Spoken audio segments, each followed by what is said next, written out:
Have you ever stopped to wonder why some women can walk through fires and emerge with even more grace than they had before?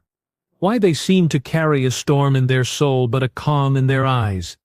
This isn't coincidence. You're about to enter something deeper than a message. This is a revelation meant to stir the spirit inside you. Some women are not shaped by what they've gained, but by what they've endured. And it's time to uncover why. These women are not famous to the world, but they are famous in the spirit, not adorned with worldly crowns, but marked by heaven's quiet fire. Let's begin. The first mark. She turned her deepest wound into her sharpest weapon. When God calls a woman, He doesn't always lift her from luxury. Often, He meets her in her most shattered place. The chosen aren't chosen from castles, but from wildernesses. These women don't simply survive, they transform. They have walked through betrayal, abandonment, heartbreak, and loss. But instead of letting those scars define them, they let them refine them. They became warriors, in silence, fighting battles no one knew about, and coming out stronger for it. Her scars aren't symbols of suffering. They are proof of power. They speak of moments where she could have fallen apart but chose to rise. Like Joseph, who told his brothers, "What you meant for harm, God used for good." The same is true for the chosen woman. What was supposed to destroy her became the very thing that set her destiny on fire. Her suffering did not end her story. It began a new one. Take Hannah. She cried until her soul had no more words. She was mocked, misunderstood, and seen as less. But in her tears, she birthed a prophet. Through her agony, a legacy emerged. This is the pattern of the marked woman. Pain births purpose, and tears water calling. If you've ever cried alone but lifted your hands anyway, if you've ever had your heart broken and still whispered, "I trust you," then you carry this first mark. That heartbreak that nearly took you out. That's your oil now. That silence that once suffocated you. Now it sharpens your voice. Every betrayal carved strength into your bones. Every rejection gave you a new rhythm in your spirit. You are not weak for having wept. You are strong because you rose. Your wounds became swords. So ask yourself, has your deepest pain become the place where God now speaks through you? If so, you carry this mark. You are one of the silent warriors. And daughter, heaven knows your name. There's something you need to hear, and it might explain the ache that won't go away. Some women look like they have it all. The career, the relationships, the peace on the outside. But deep inside, something stirs. It's not anxiety. It's not boredom. It's a divine restlessness that won't let them settle. A quiet stirring that keeps whispering, "You were made for more." The second mark. She carries divine discomfort.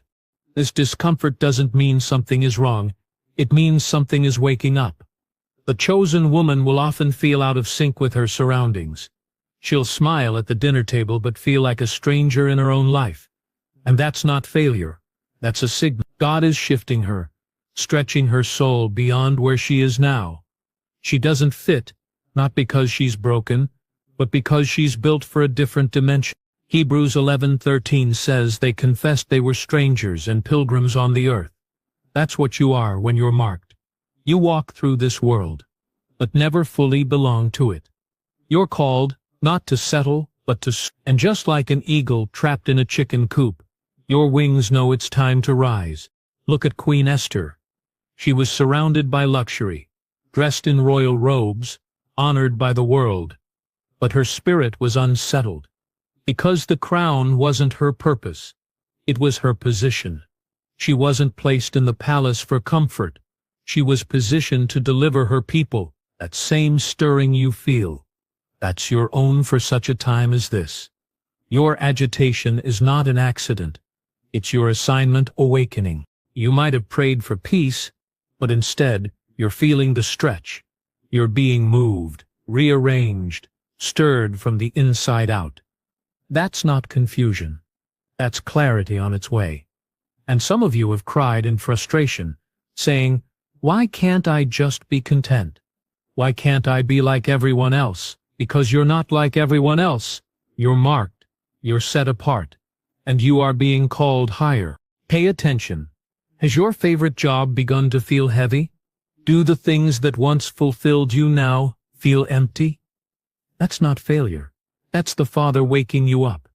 That old place cannot contain your new purpose. You are outgrowing your assignment. The nest is being shaken, not to punish you, but to launch you. So if your soul feels itchy, unsettled, stirred, don't fear it. Follow it. That is the breath of God behind your back. That is heaven saying, "It's time to move, daughter. There's more for you." Some women cry and don't know why. They feel a heaviness in rooms that look cheerful. They sense heartbreak in others before a word is spoken. They carry tears that don't even belong to them. And for years, they've wondered if something was wrong with them. The third mark. She carries a sacred sensitivity to pain and injustice. Chosen women are often the emotional barometers of the spirit realm. Their hearts were not made to be numb. They were made to carry burdens that others can't feel. These are the women who cry during worship when no one else flinches, who stay behind after church because they sense someone needs prayer, who wake in the middle of the night with a name on their heart and a groan in their spirit. This isn't emotional weakness, it's spiritual weight. These are heaven's trusted intercessors, the ones God can whisper to in the dark, the ones who pray for strangers they've never met, the ones who mourn with those in pain and rejoice with those who are restored. They don't need applause. They're too busy crying for souls. When Jesus approached Lazarus's tomb, he already knew resurrection was coming, yet he wept. Why? Because compassion isn't tied to outcome. It's tied to presence. And the chosen woman carries that same divine compassion. She doesn't just pray for people. She prays as if she were them. She weeps with them, feels with them. She births in the Spirit what others can't even name. Yes, it's exhausting. Yes, it can feel lonely. But oh, it is powerful. Because while others analyze situations, she feels them. While others move on, she lingers. God speaks through her tears, and every time she cries, something in heaven is being moved. She may be the only one in a room sensing something is off. She may feel the brokenness others try to hide behind smiles. That's because she doesn't see with her eyes, she sees with her spirit. And while the world calls her too emotional, heaven calls her highly trusted. So if you've ever asked God, "Why do I feel everything so deeply?" know this, it's not a flaw. It's a gift. Your tears water the unseen. Your prayers shake foundations. Your heart is not a burden, it is a vessel. And when you cry for others, angels move. You are the midwife of miracles. You carry not just pain, but power. There is a kind of woman who doesn't see conflict, yet it seems to follow her. She moves in peace, speaks in grace, and yet she finds herself surrounded by resistance, rumors, and rejection. And she wonders, why me? What have I done? The fourth mark. She is targeted for what she carries, not what she does. When you are chosen, you do not step into a playground. You step into a war zone. And the more aligned you are with heaven, the more disrupted hell becomes. Your obedience is louder than your voice. Your presence alone makes darkness uneasy. You don't need to provoke. Your very existence is a provocation to the spirit realm. Jesus said in Matthew 5:11, "Blessed are you when people insult you, persecute you, and falsely say all kinds of evil against you, because of me." Let that sink in. The slander is spiritual. The betrayal is prophetic. The opposition isn't about you, it's about what God has placed within you. You've been lit like a lamp, and light always attracts warfare. Think of Mary, the mother of Christ. Her simple yes to God unleashed a violent response from the enemy. Her pregnancy wasn't just miraculous, it was dangerous.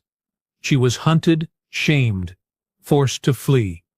Yet she remained. She endured the attack because she carried divine life. And you, woman of God, are no different. If the enemy has surrounded you with confusion, it's because clarity is about to be born. If gossip has followed your name, it's because your identity is a threat. If doors have slammed shut, it's because you were never meant to walk. You were meant to be launched. Stop wondering why they misunderstand you. Stop shrinking to avoid attention. Stop apologizing for your fire. You are not under attack because you are wrong. You are under attack because you are anointed. The devil doesn't chase emptiness. He only targets those carrying promise. And you, beloved, are carrying sitting, heaven-designed, and hell dreads. Don't hide your light. Don't lower your volume. Don't water down your fire. Because what you're feeling isn't punishment, it's proof. And just like Jesus was tested before he ever preached, you too must learn to dance in the fire before you step into your full calling. You are dangerous to darkness. You are not just a woman. You are a weapon. And the enemy knows it. Perhaps one of the hardest seasons for the chosen woman is not the battle others see. It's the silence no one notices. It's sitting in a crowd and feeling invisible. It's being surrounded and still sensing distance. Not because she's done anything wrong, but because God is doing something deep. The fifth mark. She is misunderstood and divinely isolated. The chosen woman is rarely fully understood. Her motives are questioned. Her stillness is misread as arrogance. Her boldness is mistaken for pride. But it's not because she lacks clarity. It's because she's walking a path few are called to walk. And where God is taking her, not everyone can follow. Even Jesus had to retreat. Luke 5:16 says, "He often withdrew to lonely places to pray," not to escape people, but to align with purpose. The wilderness is not a punishment, it's a preparation ground. When God chooses a woman, he sets her apart, not to abandon her, but to transform her where no other voices can reach. Think of Hagar, cast out, alone in a desert with her child. She thought she was forgotten, but it was there that she encountered the God who sees El Rai. Think of Moses, exiled before he led a nation. Think of David, anointed but overlooked, spending years with sheep before holding a crown. Their solitude wasn't rejection. It was sacred shaping. So if you found yourself left out of the circles you once fit into, if the calls have stopped and the invitations have dried up, don't mourn. Rejoice. That's God pulling you closer, setting you apart. He's not hiding you because you're unworthy. He's hiding you because you're valuable. The place you feel forgotten in is the very place God is fortifying you. That silence, it's sacred. That loneliness, it's holy ground. You are not being punished. You are being preserved. You're being pruned so that your fruit will remain. Because when he brings you back into the light, you won't be the same woman who entered the darkness. The world calls it isolation. Heaven calls it insulation, a time of refinement, a cocoon for transformation. You're not being left behind, you're being lifted up behind the scenes. And when the time comes, your reintroduction will be greater than any recognition you've ever craved. You are becoming something unshakable. You are being prepared, not for applause, but for assignment. And your silence is not empty. It's sacred strategy. There are women who shine brightly on stages, and then there are women who bloom in the shadows. The chosen woman often finds herself doing her most meaningful work unseen. No applause, no spotlight, no recognition. And yet, heaven is watching. The sixth mark. She grows while hidden. It may feel like you've been forgotten, like all your labor is swallowed by silence. But let me tell you the truth. You haven't been buried. You've been planted. And there's a world of difference. A buried thing is meant to disappear, but a planted seed, it's meant to rise, to break through, and to bear fruit in time. Isaiah 45:3 says, "I will give you treasures of darkness, riches stored in secret places." That means some of the most powerful things God builds, He builds away from human view. When you're chosen, God often does his deepest work in the dark, in the hidden seasons where no one claps, no one thanks you, and yet you keep going. Think about Ruth. No title, no platform, no recognition, just quiet obedience in a foreign land. Yet her faithfulness in the fields positioned her for legacy. Think about Joseph, locked in a prison, seemingly forgotten, yet right where God needed him to prepare for promotion. Think about Moses, shaped in the silence of the wilderness before becoming a deliverer. If you are a single mother raising children in quiet strength, if you are a woman sowing into your family without credit or visibility, if you're praying for others when no one notices, hear me. You are growing in the dark, and that growth is not less sacred.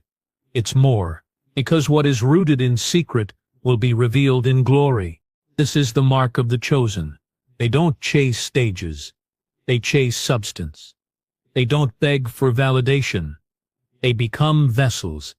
Their strength doesn't come from being seen. It comes from being sown. The darkness around them is not evidence of failure. It's proof of formation. God is building something in you that cannot be shaken. And before he reveals you, he grounds you. Because only what has roots can carry rain. Only what has endured pressure can carry power. So keep digging deep, woman of God. The world may not see you now, but heaven is preparing a moment for your emergence. You are not overlooked. You are being overhauled. You are not invisible. You are invincible in the making. Keep growing. Keep serving. Keep sowing. Your roots are holding glory. If you've carried the fire of the first 6 marks and you're still here, still praying, still believing, still rising, then you're about to walk in the most radiant proof of your calling. The 7th mark. She holds joy that defies circumstances. There is a rare kind of woman whose praise doesn't depend on her paycheck, whose peace isn't tied to her surroundings, and whose joy dances even when tears run down her face. While others sink in sorrow, she sings in it. While others break in barren seasons, she builds altars. This kind of joy doesn't come from good news. It comes from a good God. It's not the absence of pain, it's the presence of purpose. It's what Habakkuk described when he said, "Even if the fig tree doesn't blossom and there's no fruit, still I will rejoice in the Lord." Habakkuk 3:17-18. That kind of joy is not denial. It's defiance. It's rebellion against despair. It's warfare with a melody. This woman doesn't fake strength. She's been forged by it. She's cried through long nights, walked through closed doors, and still found a reason to raise her hands and whisper, "It is well with my soul." She's not smiling because life is easy. She's smiling because God is present. Remember Jeremiah 17:8. She is like a tree planted by water, whose leaves remain green even in drought.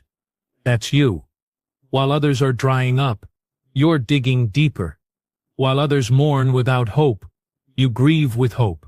You've learned that joy isn't about ignoring pain, it's about standing in the middle of it and declaring, "You don't win." And oh, how the enemy hates joyful women. Because sorrow can be endured, but joy breaks chains. Joy spreads. Joy overflows. Joy says, "I'm still here. I still believe. I still worship." The woman in the hospital room who smiles anyway. The mother who claps in the kitchen with bills on the counter. The daughter who worships through disappointment. That's a dangerous woman. That's a marked woman. That's you. So if you've been wondering, how have I survived? How do I still have joy? It's because you've been anointed to do more than endure. You've been appointed to glow through the gloom. You are not just any woman. You are a chosen, not because life has spared you, but because you've walked through it with sacred strength. These 7 marks. They're not flaws. They're your confirmation. They're heaven's fingerprints, stamped into your journey, etched into your soul. You've been misunderstood, isolated, wounded, tested, and hidden, not for shame, but for shaping. You've been prepared in private for a purpose that will shake the world. So rise, beloved. Stand in your calling. Wear your scars like armor. Carry your tears like oil. And let the joy you carry echo louder than any pain that tried to silence you. Because you, woman of God, you are marked. You are mighty. And you were made for.